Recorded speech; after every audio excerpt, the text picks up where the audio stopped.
The 2024 presidential election is a tale of two visions. We have two very different candidates with vastly different ideas for how to run this country, and the stakes couldn't be any higher than they are right now. On one hand, we have President Trump, a man who was so dedicated to protecting the American people and the American dream that he literally took a bullet to the ear for us in a failed assassination attempt. On the other hand, we have Kamala Harris, a candidate who lied her way to the very top of the ticket and who did not go through a democratic process to become the Democrat Party's nominee. She didn't run in the primary elections earlier this year, therefore, she did not earn any votes whatsoever and did not earn the position at all. That sounds like a pretty big attack and threat to democracy, doesn't it? I mean, really, just think about what that means and what that says about the current state of democracy in America. Democrats frequently accuse Trump and his supporters of being the real threats to democracy, and yet they just installed Harris as the nominee without any regard for the Constitution, for the American people, or for the electoral processes that are in place. They also did not consult their own constituents before they replaced Biden with Harris, which means, again, all of their talk about protecting democracy and saving democracy is really just about concentrating as much political power as physically possible. They'll say whatever it takes to get that power and to keep that power once they have it. And they'll push any narrative that will advance their political agenda, regardless of whether or not it's really true. We've seen this with all of the attacks against President Trump as an example.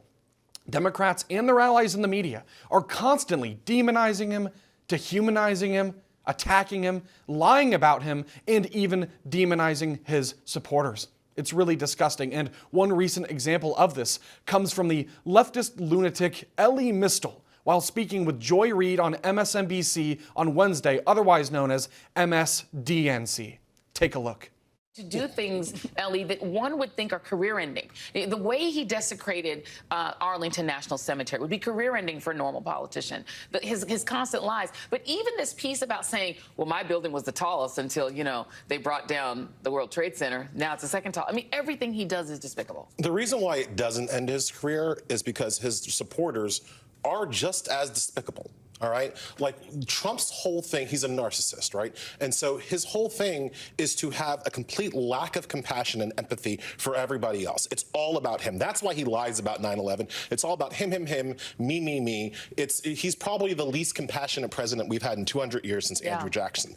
And it works for him because his supporters are just as ungenerous and have just as little compassion and empathy for others. So when he is seen out there essentially, as you guys have put it, desecrating our national symbols, when he is seen out there putting himself above all else, his supporters also want that to be the case. They want to do that in their own lives. That's how they think of themselves. And that's why it never hurts Trump when he takes these crass and classless actions. It's because his supporters think that being crass and classless is actually kind of cool. Really? Really, we're the ones who are despicable after all of that, and President Trump is crass and classless? Look, he might be a little rough around the edges compared to the typical milquetoast politician in Washington, D.C., but he is not crass, nor classless, and us Trump supporters are definitely not despicable. But let's set that aside for a moment, because the main point right here is that Democrats only want one thing: power. They are not interested in protecting our civil rights, upholding the U.S. Constitution, or fighting for the middle class and their families. Everything Democrats do and say is ultimately designed to increase their chances of attaining more governmental authority at the local, state, and federal level, and that certainly applies to Kamala Harris. Perhaps the best example available to highlight this point is her regurgitated closing statement from Tuesday night's debate. It sounded slick and smooth on the surface, and I'm guessing she rehearsed it extensively before that debate, but it didn't give me the impression that she's running for president for the right reasons. Take a look. I started my career as a prosecutor. I was a DA, I was an attorney general, a United States senator, and now vice president. I've only had one client: the people. And I'll tell you, as a prosecutor, I never asked a victim or a witness, are you a Republican or a Democrat? The only thing I ever asked them, are you okay? And that's the kind of president we need right now.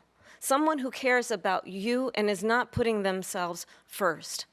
I intend to be a president for all Americans and focus on what we can do over the next 10 and 20 years to build back up our country by investing right now in you, the American people. Can you sense the grift there? The lack of sincerity and authenticity. It just seems so fake and artificial and rehearsed. Kamala's slick talk, it might sound nice at first glance, maybe, but it doesn't change the fact that she's an illegitimate candidate who's only in this position because the elites of the Democrat Party picked her to replace Joe Biden in a move that was clearly undemocratic and anti-American. She didn't earn the job. She got lucky. And she knows it. But meanwhile, this is what President Trump passionately said to end the debate on Tuesday. We're a failing nation. We're a nation that's in serious decline. We're being laughed at all over the world. All over the world, they're laughed. I know the leaders very well. They're coming to see me. They call me. We're laughed at all over the world. They don't understand what happened to us as a nation. We're not a leader. We don't have any idea what's going on. We have wars going on in the Middle East. We have wars going on with Russia and Ukraine. We're going to end up in a third world war, and it'll be a war like no other because of nuclear weapons, the power of weaponry. I rebuilt our entire military. She gave a lot of it away to the Taliban. She gave it to Afghanistan. What these people have done to our country, and maybe toughest of all, is allowing millions of people to come into our country. Many of them are criminals, and they're destroying our country. The worst president, the worst vice president in the history of our country.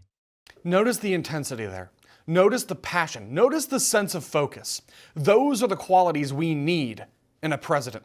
All the pageantry and platitudes, it's good for generating headlines, but they are not a substitute for having a good track record, or a real policy platform, or a concrete and clear vision for how to lead our nation in this time of widespread turmoil. Furthermore, we know where Trump stands on the issues, and he's clearly articulated his America First agenda several times. But many people still don't know where Kamala stands on the key issues. Many voters are just as confused now, today, as they were before the debate. And that's why I believe that the voters deserve another debate, even though President Trump has already ruled it out. Tuesday's debate was extremely disappointing and very painful to watch because President Trump was treated so poorly compared to Kamala, and it doesn't seem like the playing field was level at all. Kamala lied countless times, and she was never fact-checked for it, and that's why we need another debate in order to set the record straight for the American people.